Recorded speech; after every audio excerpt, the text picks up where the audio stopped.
will be able to be interviewed with the Seahawks. There's just all the Rams guys, Nate Scheelhaase, their passing game coordinator, Chris Shula, their offensive coordinator. They're able to be interviewed without worrying about a game the next day. And so some of the teams with openings are starting to narrow down to what we have. Vegas, Arizona, Cleveland, Buffalo are the teams right now with openings. Baltimore has hired Jesse Minter. Pittsburgh has hired Mike McCarthy. Miami, Jeff Hafley. Atlanta, Kevin Stefanski. The Giants, Sean Harbaugh. Tennessee, Robert Saleh. Those are the hirings that have been made, and we have 4 jobs left. Adam Schefter yesterday, and he's going to join us after 8 a.m. Eastern time today, was on the Pat McAfee show, noon until 3 Eastern on ESPN, and had this to say about the coaching carousel right now. But I would think that we would have all these head coaching jobs filled this week, probably sooner rather than later. I wouldn't be surprised if by Wednesday there are no openings left at this point in time. Wow. Today is Tuesday. Breaking news. Tomorrow is Wednesday. That means within the next 24 to 48 hours, Adam believes that there's a possibility that Vegas, Arizona, Cleveland, and Buffalo are all filled. Now, let's go into a couple of things here.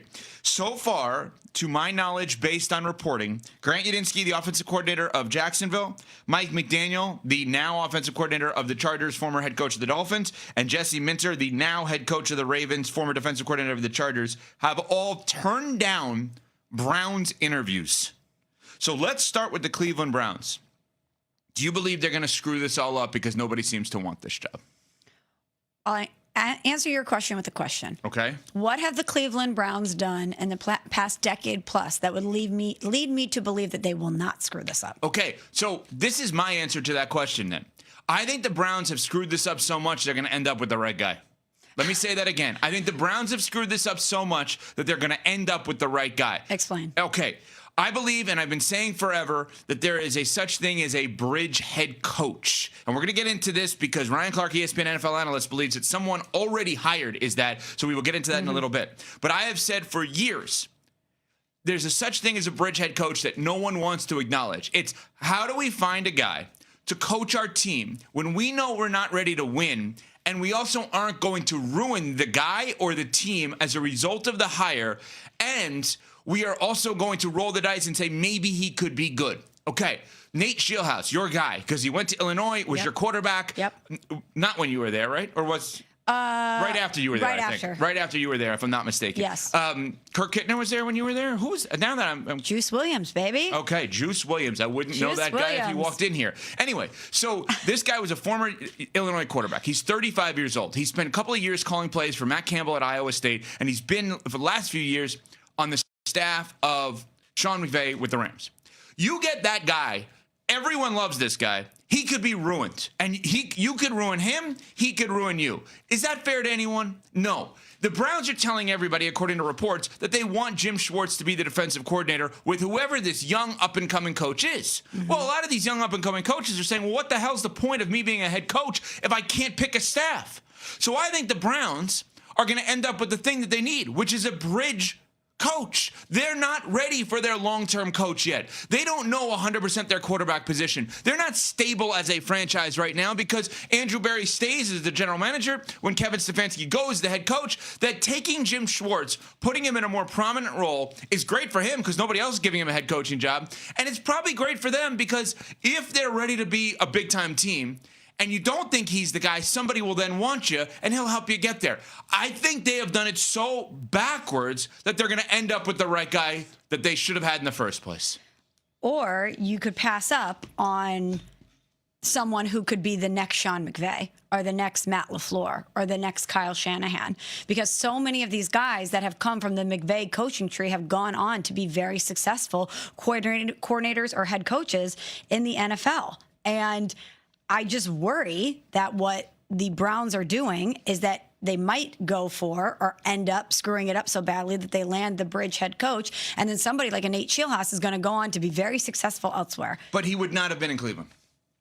Haven't we learned it's all about the right QB coach combination? And maybe Shedeur is going to be that guy. Congratulations to him, Pro Bowl, Shedeur Sanders. We will get to that. But the coaches you just mentioned, Sean McVay, walked into Jared Goff and then Matthew Stafford. Oh, by the way, the other guys that he's had to work with, we make it seem like it's so bad. Baker Mayfield for a game.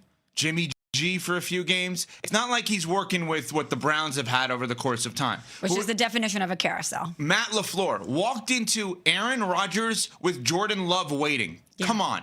Kyle Shanahan walked into Jimmy G in his prime, and then they got lucky with Brock Purdy. Other guys on that tree, Zach Taylor, Joe Burrow, not so bad, Liam Cohen, Trevor Lawrence. Yeah, so is that a fair comp? If Shieldhouse, your guy, is looking at all of these other guys and saying, what did they have that I won't have, the Browns aren't going to be the job. They're not going to miss on the next Sean McVay because they don't have the pieces there for that. See, go ahead. I'm sorry. No, but that then breeds a bigger question that you don't believe in Shador and or Dylan Gabriel, and more importantly, you don't believe in Andrew Berry, the guy that they retained to get the quarterback that Nate Shieldhouse would need to be successful. I don't know. That's the thing. I don't know. I did know on all of those other guys that you're mentioning that you're saying, oh, well, if you hire the bridge coach, so to speak, you could potentially miss out on some of these other, coaches. But I don't know that you would miss out because I don't know what you have at the quarterback position. I just know that when I look at the coaching carousel right now, I think a lot of the right coaches have been hired. I just think a lot of the coaches have been hired for the wrong teams. What I mean by that is, why is Mike McCarthy or John Harbaugh not the coach of the Bills? Or Kevin Stefanski? Mm-hmm.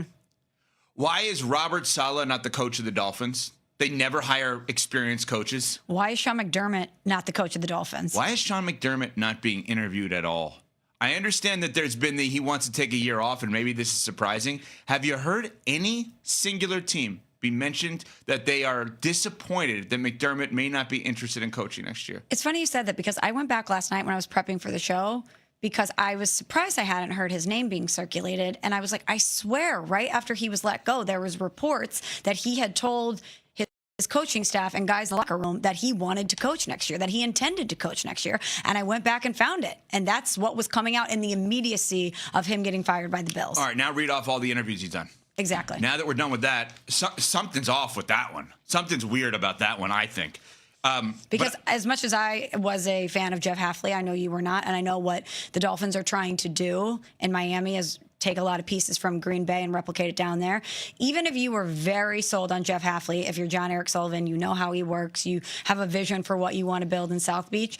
When Sean McDermott, who's had way more success, well, Jeff Hafley's never done this at the NFL level as a head coach. When Sean McDermott becomes available, don't you at least kick the tires on that? Don't you at least bring him down and talk to him? I was just a little surprised with that one specifically, that they weren't at least checking out what was going on with Sean McDermott and his availability before they move forward with Hafley. Yeah, nobody has knocked on the door to our knowledge. Now, maybe that's happened and we are unaware of it. We can ask Adam Schefter after 8 a.m. Eastern time. Again, I believe a lot of the right coaches have been hired. I just think for the wrong teams. Mike McCarthy does not make as much sense, in my opinion, in Pittsburgh as he does Buffalo. Nate Shieldhouse, the guy that's interviewing in Buffalo, or Davis Webb, who's interviewing in Buffalo, or Joe Brady, who's interviewing in Buffalo. All those guys make more sense to me in Pittsburgh. Shieldhouse especially makes a ton of sense in Pittsburgh, right? I think that McCarthy makes a ton of sense for a win-now team in Buffalo. I think, obviously, John Harbaugh makes sense for a win-now team, but because New England's in the Super Bowl, there's pieces in with the Giants that make you feel like, could they be the next New England? Okay, leave that one to the side. I think a lot of the teams are getting these hires, are hiring the right people, but for wrong jobs. Tennessee, Stefanski made so much sense in my mind for Tennessee. I think all of this is fascinating. If it's going to wrap up over the next few days, what you have, again, I think the Browns going about this process wrong, incorrectly, could end up with the correct hire for them right now, which I do believe is actually Jim Schwartz. No one seems to want the Eagles offensive coordinator job, which is weird, considering that job, as you have said, produces head coaches if gone well. Or are they taking a sneaky smart approach here by bringing in all of these people and gathering all of this information from various organizations about what their offensive approach is and what these candidates would do in order to fix that offense that the Eagles have? And these candidates are now saying that they're stepping away from this because they're aware that the Eagles are going to go in a different direction. Maybe, but they still have to hire someone. Yeah. There still has to be someone that's actually hired there, and obviously that has not happened yet. All right, just getting started. I mentioned the whole concept